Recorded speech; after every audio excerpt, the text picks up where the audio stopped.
Sure lang. Tignan ko lang yung ABS eh. Sorry. RJ, congratulations for the victory.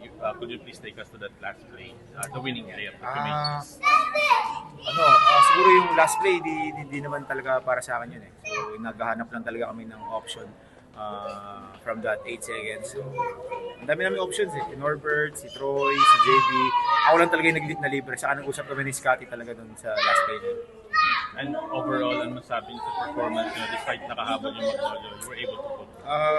Siguro hats off din sa coaches namin na nakapag-adjust din.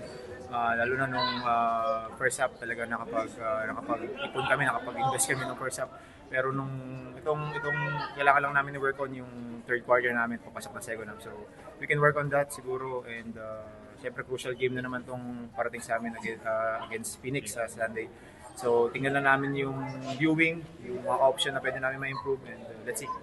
RJ, meron bang parang added motivation sa'yo na makatira kasi before that play nga yung foul na yun nga lumapit lalo yung Magnolia sa inyo? Ganun talaga, basketball eh. So bilog ang bola. Kumbaga, any given time talaga may mangyayaring ganun. So, wala, kailangan talaga bumawi. Next play, tinawag na ng referee, pinito na. So wala nang dapat iangal. May foul ba? Wala eh. Alam na referee yun. Walang foul.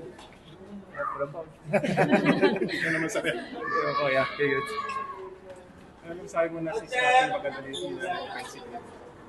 We're not worried about Scotty play. He knows how to play. He's one of the best. He's one of the greatest even dito sa PBA. So wala kaming kailangan i-worry kahit ilang games pa yan. Scotty is doing Scotty things. So wala kaming iniisip kahit sino sabi pwede mag-step up. Even Kuya Nards kanina nung last play, diba? Siya nakapag-stop sa amin. So yung team na to sobrang deep.